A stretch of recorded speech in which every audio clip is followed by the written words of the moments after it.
அன்புக்குரியவர்களே, இந்த நாளிலும் கர்த்தருடைய வார்த்தையின் மூலமாக உங்களை சந்திப்பதில் உள்ளபடியே கர்த்தருக்குள்ளே மகிழ்ச்சி அடைகிறேன். நேற்றைய தினத்தினுடைய தொடர்ச்சி இந்த நாளில் நாம் பார்ப்போம். ஏசாயா தீர்க்கதரிசன புத்தகம் 41 அதிகாரம் 14-15 வசனத்தை நான் வாசிக்கிறேன். யாக்கோப் என்னும் பூச்சியே, இஸ்ரவேலின் சிறு கூட்டமே, பயப்படாதே, நான் உனக்கு துணை நிற்கிறேன் என்று கர்த்தரும் இஸ்ரவேலின் பரிசுத்தருமாகிய உன் மீட்பர் உரைக்கிறார். இதோ போரடிக்கிறதற்கு நான் உன்னை புதிதும் கூர்மையுமான பற்களுள்ள இயந்திரமாக்குகிறேன். நீ மலைகளை மிதித்து நொறுக்கி குன்றுகளை பதருக்கு ஒப்பாக்கி விடுவாய்.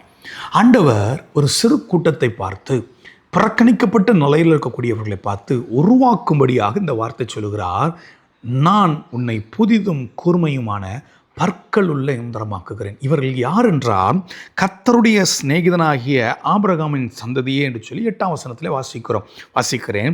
என் தாசனாகிய இஸ்ரவேலே, நான் தெரிந்து கொண்ட யாக்கோபே, என் சிநேகிதனாகிய ஆபிரகாமின் சந்ததியே, நான் பூமியின் கடையாந்திரங்களில் இருந்து உன்னை எடுத்து அதன் எல்லைகளிலிருந்து உன்னை அழைத்து, நீ என் தாசன், நான் உன்னை தெரிந்து கொண்டேன், நான் உன்னை வெறுத்து விடவில்லை என்றேன். கர்த்தர் வெறுத்து விடவில்லை. காரணம் என்னவென்றால், என் சிநேகிதனாகி ஆபிரகாமின் சந்ததி நீங்க. நான் உங்களை எங்கிருந்து அழைத்து வருகிறேன்? பூமியின் கடையாந்திரங்களிலிருந்து அழைத்து வருகிறேன். நான் உங்களை ஏதோ ஒரு இடத்துலேருந்து கொண்டு வரல. கொஞ்சம் ஜனமாக நீங்கள் இருக்கிறீங்க, பூச்சை போல நீங்கள் இருக்கிறீங்க. வாமத்தில் நம்ம வாசிக்கிறோமே, திரளான கூட்டம் என்று சொல்லி கர்த்தர் நம்மளை தெரிந்து கொள்ளவில்லை, கொஞ்சம் பேராய் மீந்திருந்தோம் அவன் நம்மை கர்த்தர் தெரிந்து கொண்டார்னு சொல்லி பாகமத்தில் நம்ம வாசிக்கிறோம். இங்கேயும் ஆண்டவர் சொல்லுகிறார், என்னுடைய தாசன். அதில் அழகாக இருக்குல்ல, நான் பூமியின் கடையாந்திரங்களில் இருந்து உன்னை எடுத்து அதன் எல்லைகளிலிருந்து அழைத்து வந்து, நீ என் தாசன், நான் உன்னை தெரிந்து கொண்டேன், நான் உன்னை வெறுத்து விடவில்லை. ஆண்டவருடைய தாசர்களுக்கு ஆண்டவர் சொல்லுகிறார், பரிசுத்தவான்களுக்கு ஆண்டவர் சொல்லுகிறார். ஒரு சிறு கூட்டத்தை போல இருக்கலாம், புறக்கணிக்கப்பட்ட நிலையில் இருக்கலாம். நான் தயவாக நான் ஒன்று சொல்லுகிறேன். அதனுடைய தொடர்ச்சியை ஆண்டவர் சொல்லுகிறார், போரடிக்கிறதற்கு நான் உன்னை உருவாக்குகிறேன். இந்த போரடித்து உருவாக்கினதுக்கு பின்பாக இருக்கக்கூடிய நாள் தான் சொல்கிறாரு, நீ குன்றுகளை மிதிப்ப, பதருக்கு ஒப்பாக்கிடுவ, மலைகளை மிதித்து நொறுக்கி குன்றுகளை பதருக்கு ஒப்பாக்கி விடுவாய். 15ஆம் வசனத்தின் பிற்பகுதி 16ஆம் வசனத்தில் வாசிக்கிறோம், அவைகளை நீ தூற்றுவாய், அப்பொழுது காற்று அவைகளை கொண்டு போய் சுழல் காற்று அவைகளை பறக்கடிக்கும். நீயோ கர்த்தருக்குள்ளே களி கூர்ந்து இஸ்ரவேலின் பரிசுத்தருக்குள்ளே மேன்மை பாராட்டி கொண்டிருப்பாய். கர்த்தருக்குள்ளே நீ மேன்மை பாராட்டுவ, ஆனால் உன்னுடைய செய்கை, உன்னுடைய ஊழியம், உன்னுடைய ஸ்தானம், உன்னுடைய நடத்துதல், உன்னுடைய உயர்வு, மேன்மை, கனம் எப்படி இருக்கும் என்றால், மலைகளை மிதித்து நொறுக்கி குன்றுகளை பதற்கு பார்க்கக்கூடிய அனுபவங்களை எளிதாக கொடுப்பேன் என்று சொல்கிறார். ஆனால் அதற்கு முன்னாடி போரடிக்கிறதுக்கு கருவியாக உருவாக்கப்பட வேண்டும். எரேமியா தீர்க்கதரிசனத்தின் புத்தகம் 18ஆம் அதிகாரம் எல்லாருக்கும் பரிச்சயமான ஒரு அதிகாரம். குயவன் திரிகையில் அவனுடைய எல்லைக்கு சென்று எரேமியாவை பார்க்க சொல்லும்போது, அங்கு எரேமியா குயவன் வணைந்து கொண்டிருக்கிறதை பார்க்கிறான். அப்போ என்னதை காண்கிறான் போது, கர்த்தர் எதை அவன் காண்கிறானோ கர்த்தரிடத்தில் அவன் சொல்லுகிறான். அது சொல்லும்போது அது இப்படியாக சொல்லுகிறான். 4ஆம் வசனத்தில், குயவன் வணைந்து கொண்டிருந்த மண்பாண்டம் அவன் கையிலே கெட்டு போயிற்று. அப்பொழுது அதை திருத்தமாய் செய்யும்படிக்கு தன் பார்வைக்கு சரியாய் கண்டபடி குயவன் அதை திரும்ப வேறே பாத்திரமாக வணைந்து கொண்டான். சொல்லிட்டு ஆண்டவர் எரேமியாவை பார்த்து சொல்கிறார். எரேமியாவுடைய ஸ்டேட்மெண்ட்டை சொல்கிறார், நான் குயவனுடைய வீட்டில் போய் இதுதான் பார்த்தேன், அந்த பாண்டம் கெட்டு போயிட்டு திரும்ப திருத்தமாக வணைவதற்கு அவன் அதை எடுக்கிறான் கையில் அப்படின்னு சொல்லி எரேமியா தன் வாயை திறந்து சொல்லுகிறாரு. ஆண்டவர் எரேமியாட்ட சொல்கிற வார்த்தை, அப்பொழுது கர்த்தருடைய வசனம் எனக்கு உண்டாகி, அவர், இஸ்ரவேல் குடும்பத்தாரே, இந்த குயவன் செய்தது போல நான் உங்களுக்கு செய்யக்கூடாதோ? நான் உன்னை உடைக்கக்கூடாதா? நான் உன்னை நொறுக்கக்கூடாதா? நான் உன்னை உருவாக்கக்கூடாதா? நான் உன்னை புடமிட கூடாதா?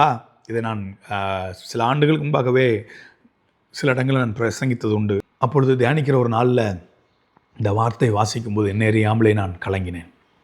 அதில் அழகாக அந்த வார்த்தை இருக்குல்ல, நான் உங்களுக்கு செய்யக்கூடாதோ என்று கர்த்தர் சொல்லுகிறார். என்ன செய்யக்கூடாதோ? குயவன் வணைந்து கொண்டிருந்த மண்பாண்டம் அவன் கையிலே கெட்டு போயிற்று. என் தாசனே, என் யாக்கோபே, சிறு கூட்டமே, நீ கெட்டு போன நிலையில் இந்த சத்தத்தை நீங்கள் கேட்டுக்கொண்டிருக்கிறீங்களா? ஆவிக்குரிய நிலை. இஸ்ரவேல் ஜனங்கள் பாபிலோனில் அடிமைப்படுகிறதுக்கு காரணம் கெட்டு போனார்கள். கெட்டு போனதற்காக அவர்களை அந்த தேசத்தில் ஒப்பு கொடுக்க வேண்டியதாகி போயிட்டது. 70 வருடம் அடிமைகளாக. ஏனென்றால் எசையா தீர்க்கதரிசனத்தின் புத்தகத்தில் 54ஆம் அதிகாரத்தில் அங்கே கர்த்தருடைய தாசர்களுக்கு கர்த்தர் சில வார்த்தைகள் கொடுக்கிறார். 17ஆம் வசனம், எசையா தீர்க்கதரிசனத்தின் புத்தகம் 54ஆம் அதிகாரம் 17ஆம் வசனத்தில் அழகாக ஒரு வார்த்தை இருக்கிறது. உனக்கு விரோதமாய் உருவாக்கப்படும் எந்த ஆயுதமும் வாய்க்காதே போகும், உனக்கு விரோதமாய் நியாயத்தில் எழும்பும் எந்த நாவை நீ குற்றப்படுத்துவாய், இது கர்த்தருடைய ஊழியக்காரன் சுதந்திரமும் என்னால் உண்டான அவருடைய நீதியுமாய் இருக்கிறது என்று கர்த்தர் சொல்லுகிறார். ஊழியருக்கு கொடுக்குறாரு.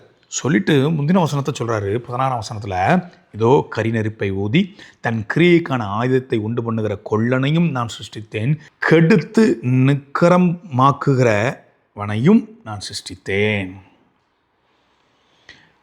ஆயுதம், நல்ல ஆயுதத்தையும் உருவாக்குறவன் நான் தான் சிருஷ்டிக்கிறேன், கெடுத்து நிக்கிரகம் பண்ணுகிறவனையும் நான் தான் சிருஷ்டிக்கிறேன்றாரு. ஒருவேளை அவங்களை உடைக்கிறதுக்கு சில மனிதர்களை கர்த்தர் பயன்படுத்தலாம். யோசேப்பை குழியில் போடுறதுக்கு 10 பேரை கர்த்தர் பயன்படுத்தினார். 10 பேரும் கெட்டவங்க கிடையாது. 10 பேர்லையும் அது 10 கோத்திரமாக பின்னாட்களில் கர்த்தர் மாற்றுக்கிறார். அந்த 10 யார் குழியில் போட்டாங்களோ மொத்தம் 12 கோத்திரம். அதில் அவனை குழியில் போட்டவங்களை யாருமே கர்த்தர் எந்த கோத்திரத்தையும் கர்த்தர் வெறுத்து விடவில்லையே. கர்த்தர் யோசேப்பை உருவாக்க வேண்டும் என்பதற்காக சில மனிதர்களை கிரியை செய்ய வேண்டிய காரியங்கள் நடந்தது. இன்றைக்கு நம்முடைய வாழ்க்கையில் கூட சில நேரங்கள் உடைக்கப்படும் போது சில மனிதர்களை நொந்து கொள்ளுவோம். நீங்கள் உருவாக்கப்படுகிறதற்காக சில மனிதர்கள் உங்களை மறக்கலாம், நீங்கள் உருவாக்கப்படுகிறதுக்காக சில மனிதர்கள் உங்களை பகைக்கலாம், நீங்கள் உருவாக்கப்படுகிறதற்காக சில சூழ்நிலையை கர்த்தர் அனுமதிக்கலாம். ஒன்று சொல்லுகிறேன், போரடிக்கிறதுக்கு புதிதும் பொறுமையுமான பற்களுள்ள கர்த்தர் எந்திரமாய் மாற்றுகிறதற்கு தம்முடைய தாசர்களை மாற்றிவிட கர்த்தர் போதுமானவராக இருக்கிறார். ஏன்னா நம்மை கொடுத்திருக்கிற திட்டம் பெரியது. மலைகளை மிதித்து நொறுக்க வேண்டும், குன்றுகளை பதற்கு ஒப்பாக்க வேண்டும், காற்றிலே தூற்ற வேண்டும், சுழற்காற்று அவைகளை கொண்டு போய்விடும். நீயோ கர்த்தருக்குள்ளே மகிழ்ந்து இஸ்ரவேலின் பரிசுத்தருக்குள்ளே மேன்மை பாராட்டி கொண்டிருப்பா. நம்முடைய மேன்மை பாராட்ட கர்த்தரை குறித்திருக்க வேண்டும். நம்முடைய மகிமை, நம்முடைய கொம்பு உயர்வது அவருடைய கருத்தில் இருக்க வேண்டும். அவரையே நீங்கள் சார்ந்து கொள்ளும் போது கர்த்தர் அப்படி நடத்துவார். கண்களை முடிச்சு வைப்போமா? என்னை உருவாக்குங்கப்பா. குயவன் செய்தது போல் நீங்கள் என் வாழ்க்கையில் செய்யுங்கப்பா. குயவன் மண்பாண்டத்தை உடைச்சது போல் என்னை உடைங்கப்பான்னு கேளுங்க.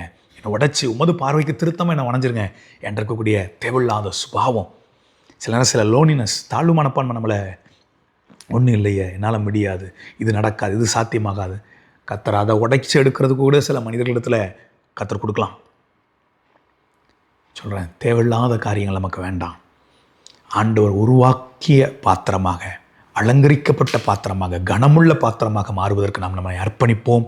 போரடிக்கிறதுக்கு புதிதும் குறுமையுமான பற்களுள்ள இயந்திரமாய் மாற்றுவாராக. கண்களை முடிச்சு வைப்போமா? தகப்பனே, நன்றியோடு துதிக்கிறோம், நாங்கள் ஸ்தோத்திரிக்கிறோம் ராஜா. ஆண்டவரே, இந்த ஆண்டவரே அப்பா, நேரத்துலையும் மனதார துதிக்கிறோம், ஸ்தோத்திரிக்கிறோம். கர்த்தருடைய வார்த்தையை கடந்த நாட்கள் நாங்கள் தியானித்து கொண்டிருக்கிறோம். ஆண்டவரே ஸ்தோத்திராவுடைய தொடர்ச்சி இந்த நாளில் நாங்கள் பார்த்தோம். ஆண்டவரே, எங்களை உருவாக்கும்படியாக தான் இந்த பாதையில் நடத்துகிறீர். எங்கள் மீது சில மனிதர்கள் எங்களை லட்சிய அடையும்படியாக, எங்களை நெருக்கும்படியாக, புறக்கணிக்கும்படியாக நெருக்கியிருக்கலாம்.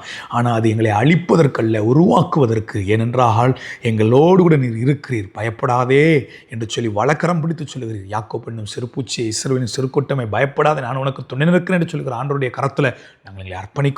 போரடிக்கிறதற்கு எங்களை உருவாக்குங்க. புதிதும் கூர்மையுமான பற்களுள்ள எந்திரமாய் மாற்றுங்க. கர்த்தர் நடத்துங்க. இயேசுவின் மூலம் பிதாவே, ஆமென்.